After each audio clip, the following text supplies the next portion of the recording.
Hey guys, welcome back to the next part of the tutorial. If you guys haven't seen the basics tutorial, I'll put a link to that in the description. But for all of you coming from that video, or just see it on the channel, welcome. In this tutorial, I'm going to cover the event system, the new gravity fields, the new force fields and spheres, as well as planets, and a few things I missed in the previous tutorial. Alright guys, one of the things I missed in the previous tutorial was water.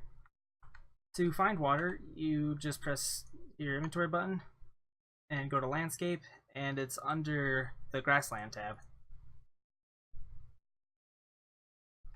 You can place it down just like any other object and change its width and length, but you cannot change its height because it's a flat surface.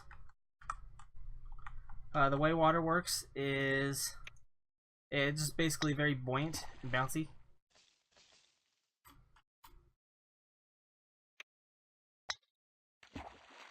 So that's how they did it, if you're wondering, on all those maps that use water.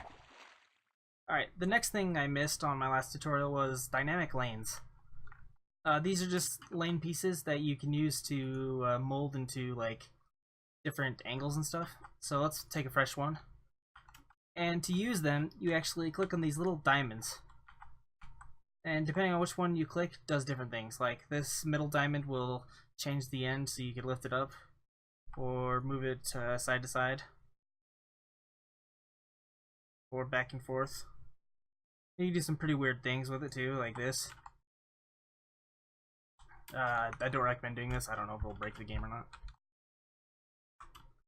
Let's delete that for a second and spawn a fresh one. And if you don't see the diamonds, just right click on top of it. It should be able to see it. And messing with the edges will actually change the angle at which the end is pointing.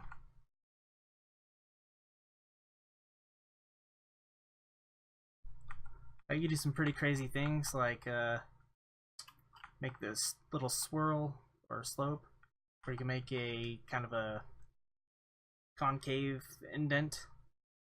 A lot of cool stuff you can do with it. I personally haven't messed around with it enough. Since the last update, they've added a new thing called planets. Planets are really cool because they're like these big giant balls of stuff, and whatever planets are made of. And they come with a unique property. Just watch. That is right. You can curve your ball around it using its own gravity. Everything inside this bubble is what the gravity is affecting. And like any other object, you can right click it and change its options. There are so many here, I don't really want to get into it, but you can change the light intensity that it gives off, how bright it is. You can even turn off the gravity if you want. You can make it so it doesn't cast a shadow. You can turn off the collision so it goes through it.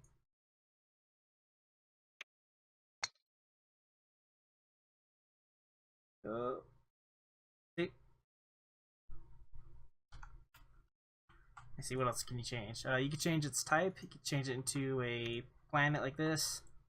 Change it into the sun. Change it into a gas giant. Change it into an alien moon. Make it into lava. Well, kinda hard to see, but yeah. And along with that, they have a bunch of little tiny material settings you can change so you can edit its color. Like if I wanted to, I could change it blue, white, and let's go pink. You can change all sorts of wacky colors there. Really cool. The next thing I want to show you guys is force fields and force spheres. So the way these work is they have their own gravity that pushes them in the either away from the center when it comes to spheres, or towards the direction of the arrow when it comes to the boxes. So for example, if you hit this into here, it should be able to push that up like that. Make it sort of like a trampoline. Or if you push it towards the ball, or the sphere, it'll like bounce it off. And it's important to know that you can actually change its values. So like this one's set to 400. If we set to like 1000, then even if we hit it really hard into it, it won't go through.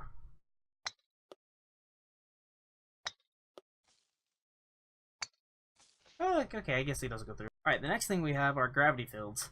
They basically work the same way as the force fields, but I guess they are just a bit stronger and more versatile.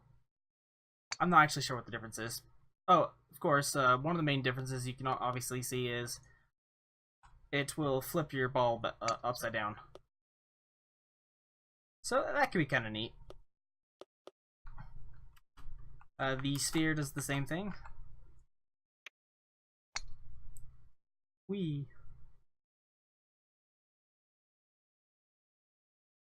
So you may have noticed the sphere is actually the same as the planet spheres, but without the planet in the middle. Alright, let's get to what you guys have actually been waiting for. The event system. So the event system is a way for you to hit the ball into an area, and this area activates something. So for example, if we go over here, we can make an elevator that activates when you send the ball through. And now you can use a gravitational field to push the ball off the elevator.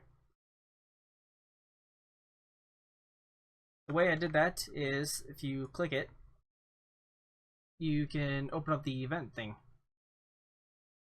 So the begin overlap is when the ball enters the field, and the end overlap is when it exits.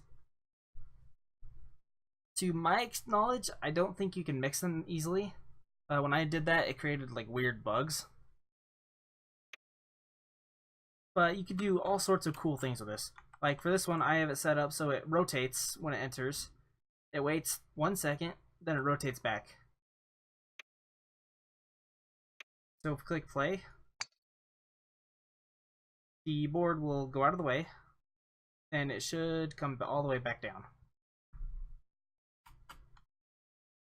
The way that works is when it rotates, you set its rotation, the X, Y, and Z, of course, like any other in this game. The delay is just a simple second delay, and the rotate is the original position. The event system can also be used to create lights that turn on and off. Like this light, for example, right here. It's important to note that once a thing has been activated by a player, it will stay activated until you restart the hole. And not just resetting, actually restarting. If you want that to turn off, you have to add a delay. I'll show you how to do that. So we click delay, use this to add the delay, go down to it, and let's change to a 2-second delay. Then we go to light intensity, add that in, click that, and change it to 0. This way, when we hit the ball in, it should turn off the light. After 1 second or 3 seconds, it should turn it back off. And if you go back into it, it does it all again. Oop, am I even in it?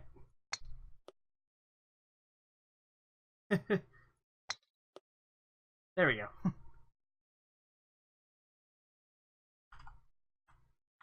me see. You can also use the event system to turn gravity things off and on. So for example, it is on right now. But if we go through the field, it will actually turn it off. We do that by clicking on it and deactivating when it begins overlap. Here we have a trigger that actually expands this wall upward when you enter the field. After a few seconds, it comes back down. So we use the transform ability to transform it, taking precise measurements of its before and after. Then it goes through a delay. And this is the before. And the way I do that is I usually just click it, then record these down.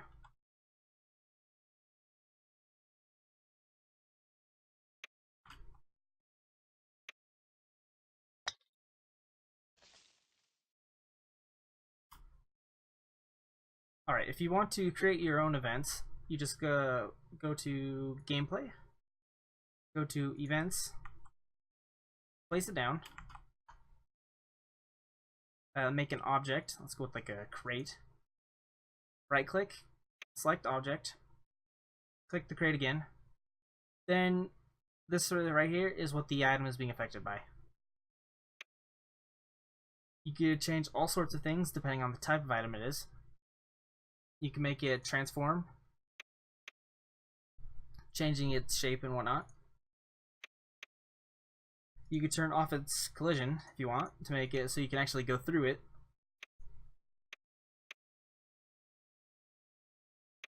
You can have it reset. I'm not exactly sure what that is. Alright guys, that's all I have time for today. I hope I answered all your questions. If you have any more questions, feel free to comment and ask. I will help you guys figure out what things do what. But for now, this is all you get. So don't forget to like and subscribe if you like this video and want to see more.